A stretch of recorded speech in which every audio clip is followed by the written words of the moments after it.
SoCalQOL, happy Sunday. And it is spiritual Sunday, a matter of fact.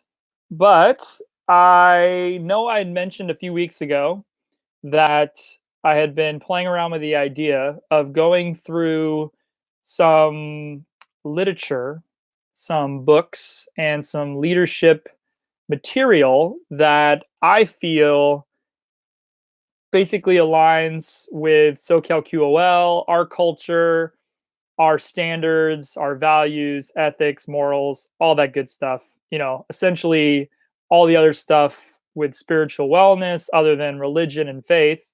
And we're just going to go through some of the quotes. I want to limit myself, but I don't know what that means. I don't know if it means 5, 10, one chapter, two chapters, but the whole book that I'm going to talk about today, I think I have about 70 quotes. So we're probably not going to go through all of them today because odds are I'm going to talk a lot about each one because that's what these types of things do. They get us to think about these types of quotes, apply them to our own lives, and hopefully implement them in some way, shape, or form. So with that being said, we are going to be talking about extreme ownership. Yes, Extreme Ownership, a book written by Jocko Willink and another individual, Leif Babin. But essentially, it's a book about two Navy SEALs who basically took everything that they had learned. I mean, not only from the Navy SEALs, but just life in general, the things that they took and applied to their troops, to their teams, to their overall community.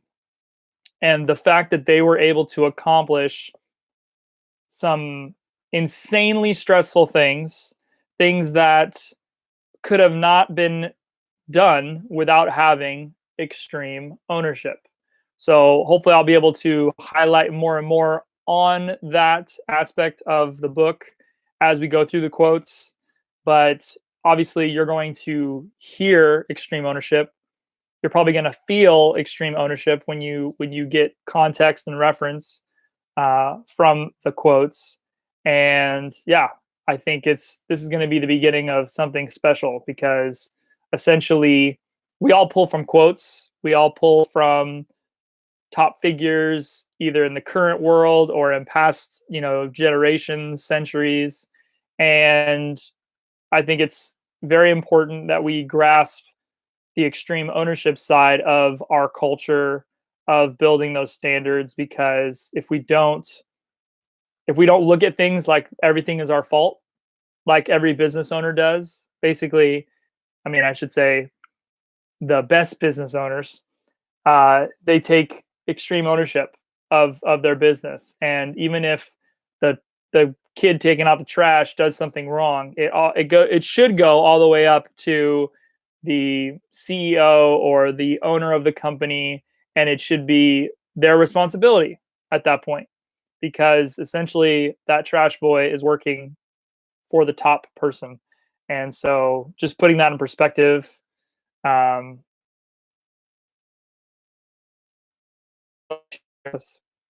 and I'm just going to read it. I do have some notes that I put underneath, but I probably won't need them knowing me. But this first quote comes from, it's basically page Roman numeral 11. So it says XI. So in the book, if you get it or you reference it, that's where it is. So I'll try to make sure to reference the page numbers as well. But in the preface, the first quote says, "The sum is far greater than the parts. We refer to our professional warfare community simply as the teams. We call ourselves team guys." Boom. Right there. So we've already built a foundation that everyone is a part of a team, that there's no, subordinates, or there's no lesser than. Everyone is equal to, and if you have that type of buy-in with your team, if you're able to sit there and tell them, "Hey guys, we're a team. We're team guys. We're the kind of people that, no troll left behind. We essentially will make sure that everyone is included, everyone is a part of the process, and you won't have to worry about being alone in our team because we're all team guys." And like I said, it just really puts things in perspective because that's not the case, I don't think, with a lot of places, but especially your workplace, your business, or your organization, whatever that is. I didn't get to drink a lot of my coffee this morning, so I might be drinking a lot of coffee. So I apologize. Um, Number 2 comes from Roman numeral XII, which I believe is 11. And it says, "After all, there can be no leadership where there is no team." I highly doubt that most leaders in groups and even like a function or event, they wouldn't they wouldn't think about that. They wouldn't realize that you have to have a team somewhere in order to have leadership. And what that does is it gives most people the ability to see yourself in the team aspect, right? So you see as an individual, if you're in the team and you sit there and you go, okay, well, if we weren't a team, then there would be no leadership. There would be nothing there that we would have to be held accountable for, or there wouldn't really be a standard. There wouldn't really be any types of values or ethics that we need to obey or at least understand, because at the end of the day, everyone's just going to probably take care of themselves. If they're hungry, they're going to go get a sandwich. If they're tired, they're going to go take a nap, instead of like, hey, you know, person number 1, you need to be here because of person number 4, and person number 4 needs to be here because I'm person number 2, and I'm depending on person number 3. It's like, if we don't have that team outlook and understand that through that process, that's where leadership really shines, I think people will forget. They'll literally forget why they're there. They'll forget what the purpose of their position or their title, if you want to call it that, or their job, their role. And in each different role of part of a team, you're going to have leadership. You're going to have a certain standard that you want to set across the playing field. That way there's an actual culture there, no matter how big or small it is, whatever's happening, even if it's just one task for one day in your whole life, or it's something you do every single day or every single week, forever and ever and ever. And leadership can only be done with a team. That's for sure. Number 3, Roman numeral XIV, which I'm not even going to do the math. I don't even know.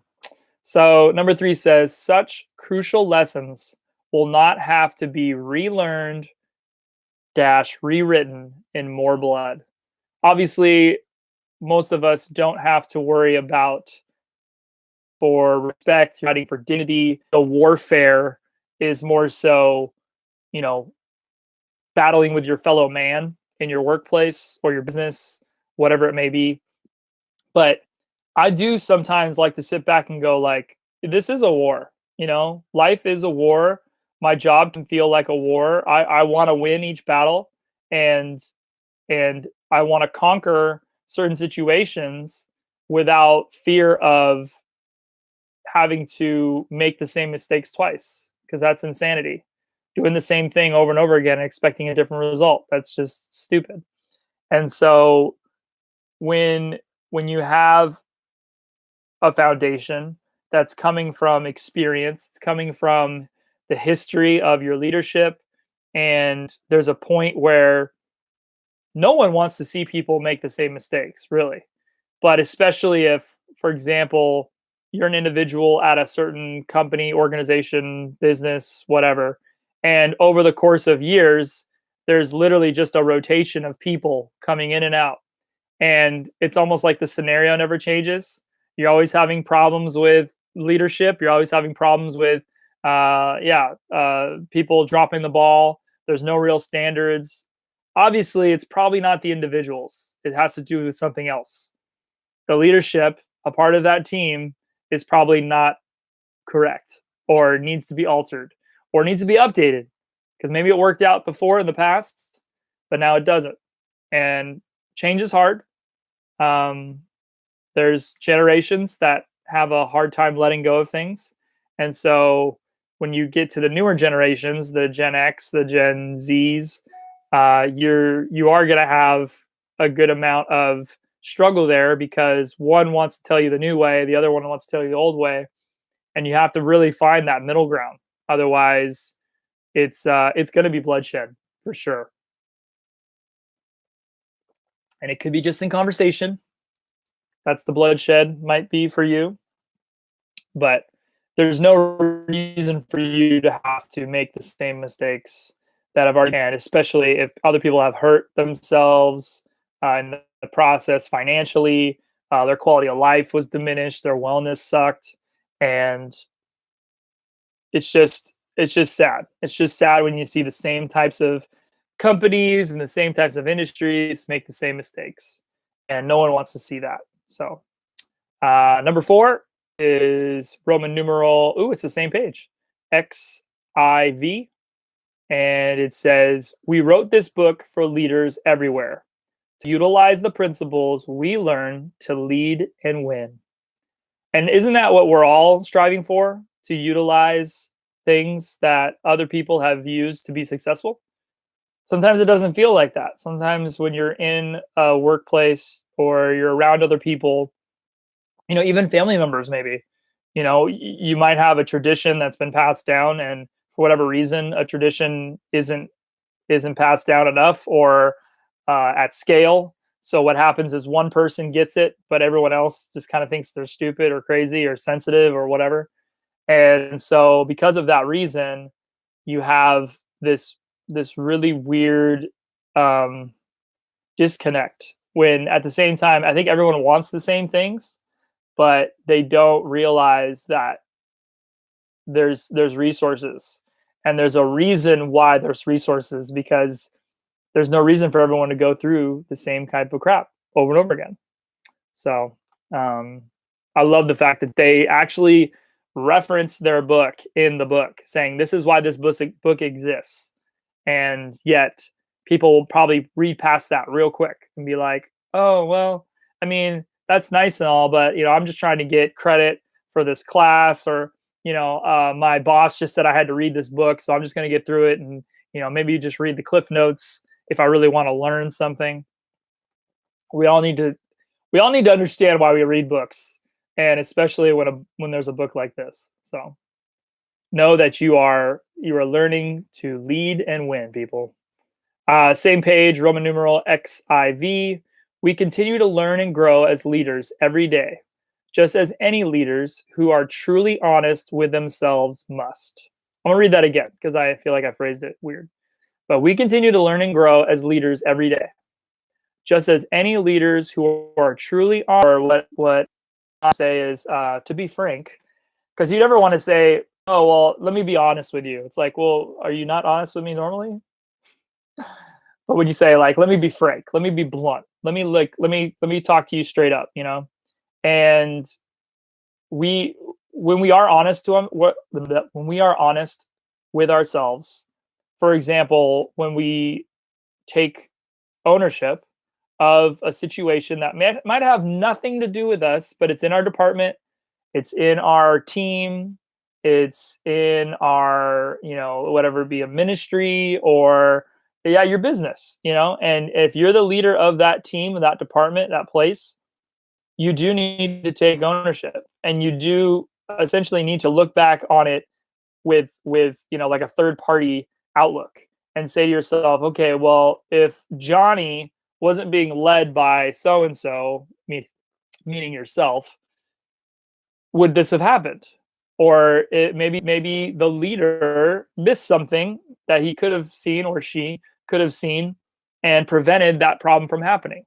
And if you look at it that way, if you basically have no bias and don't think about yourself and look at the situation black and white and just say to yourself, in this situation, is the leader gonna learn from this mistake and grow, or are they gonna basically be just dishonest, lie to themselves and others, make excuses, and just go on like nothing happened? And that to me is the tall tale sign of bad leadership. You have a leader who doesn't doesn't take ownership and doesn't allow themselves to have to take credit for something bad. They only really take credit for the things that are good. And that's not right. That shouldn't be the way it works. And yet leaders do it all the time, do it every day. And we really have to get rid of that freaking poison, that cancer that creeps up into every place. Every place. I'm just gonna say everywhere. Because the only times it really matters to us as individuals is because we care so much about that place or those people, and yet the people that should be caring the most don't, and that sucks. So, as leaders, we need to grow and learn every day. So remember that. Number 6, same page, X1 IV, a humble place where the scars of our failings still show. And it's crazy because there's people that I've seen on like YouTube and stuff where they'll have like a story about someone who had a dramatic weight loss, like 600 pounds down to 180 pounds. And I think most I don't want to say normal, sorry. Most people who haven't gone through that transformation, if they had extra skin and they had excess fat and they or not excess fat, they had a remnants of a scar or of some type of physical impairment, we'll call it. Most people who didn't have to go through that transformation would literally be like, oh, yeah, let's cut that out. Let's get rid of it. Or maybe because they were getting bigger or they were getting fatter or whatever, they ended up just doing the surgical thing. The thing that is probably the easiest, costs the most money, but doesn't take any work to do. It just takes a little signing of a check or a swipe of a credit card. And I love the fact that people that have gone through those transformations, they don't want to get rid of the skin. They don't want to get rid of the scar. They don't want to get rid of that thing that reminds them every day, like what they went through. And, for me, I have pictures. I have pictures of my ID where I was 230, 240 pounds, unshaven, bad hair, didn't even do it, didn't even shower, threw on a stupid shirt and smiling like an idiot. That's my scar. That's literally, and up until I need to replace my license, which I don't even know when that'll be, but let's say in 10, 15 years, if I don't have to replace it, that's going to be something I kind of show proudly. I literally go and say, this was me. This was me. And you look down, you go, this was me. And we need to look at our scars more seriously, especially in leadership, and being able to say to our culture, to our community, like, we've been through some hole. They just want to be, like everybody else, but they also, just want to have a good time, or they just want to be normal. But when it really comes to being a leader and taking ownership of that, you need to know that your scars are super important because they show you the past, and it probably makes you more grateful for your present, and it probably makes you more optimistic about your future. So leave those scars, be grateful for them, and lean on them when you need to boost up your team, and when you need to essentially motivate, build some momentum, and freaking take over whatever situation you're in. Love that. I'm not going to lie. I think we're literally going to stop at the introduction, but we'll go through 2 more quotes. This is not the last of these, especially for this book. I probably won't do every book, or I probably won't do the same book over and over again. I'll probably jump from other books because I've got a few on hand. But yeah, it's we could go through this whole thing in the next year, and we would probably still be able to find quotes and nuggets. So quote number 7, page XVI. It looks like the right number. Cool. They are silent professionals and seek no recognition. Woo! Silent professionals. You like that? Man, can you imagine going through whatever job you're at or whatever position you hold, never getting credit, never needing recognition, but obviously you are a professional because you know what you're doing. But to go back and be like, yeah, I never got credit for any of that, you know, that's a special thing. And I think that takes a humble leader, someone who is self-aware of who they are and doesn't need anything else than to do what they're there to do. And that's enough.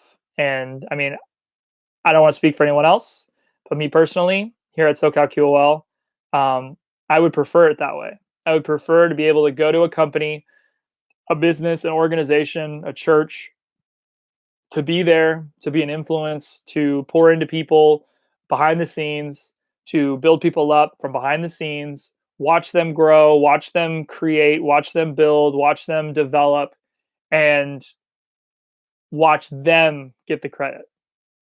That to me is like perfection, especially when it comes to leadership, building the right culture, and silent professional, I guess, is the term now.